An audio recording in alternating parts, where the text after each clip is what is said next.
उस दीपक में कोई कीड़ा के जल गया और वो भगवत प्राप्त हो जाए। आप इस प्रसंग को प्रमाणित मानने के लिए मीरा जी का चरित्र पढ़िए।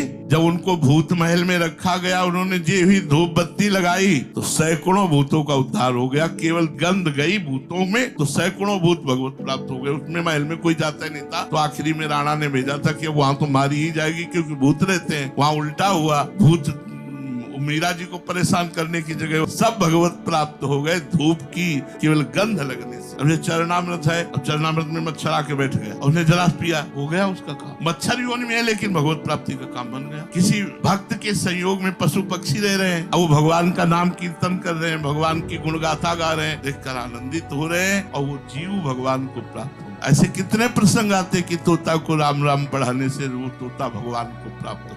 तो जैसे आप 84 जी गा रहे हैं, नाम कीर्तन करें, कोई पशु पक्षी सुन रहा है, सबको भगवत प्राप्ति होगी। सुनने मात्र से भगवत प्राप्ति। भक्त के घर की छिपकली का भी कल्याण हो जाए, क्योंकि वो भी नाम कीर्तन, घंटा ध्वनि, आरती, धूप, इसकी सुगंध जा रही ना, उसके वहाँ मकड़ी का भी कल्याण हो जाए, क्योंकि भक्त घर में बनी। भक्तों का संग बहुत दुर्लभ बात। क्यों? क्योंकि सब परमात्मा के अंश हैं, भगवान के अंश हैं। लेकिन देवताओं का नहीं होगा कि देवता लोग अपने पुण्यों का भोग भोग रहे हैं। वो केवल भोग भोग सकते हैं पुण्यों का, वो भगवान का भजन नहीं कर सकते, वो भक्तों का संग नहीं कर सकते। कभी ऐसा सुनने में नहीं आता है कि अमुक देवता किसी भक्त के संग बैठकर कीर्तन कर रहा हो या भजन कर रहा हो। इसलिए उनका उद्धार जब वो पुण्य लोक क्षीणे मृत्यु लोक की विसंति, पर मृत्यु लोक में अगर हमारा जन्म हो गया है, मनुष्य जन्म हो गया है, तो हमारा पूरा अधिकार इसी जन्म में भगवत प्राप्ति का।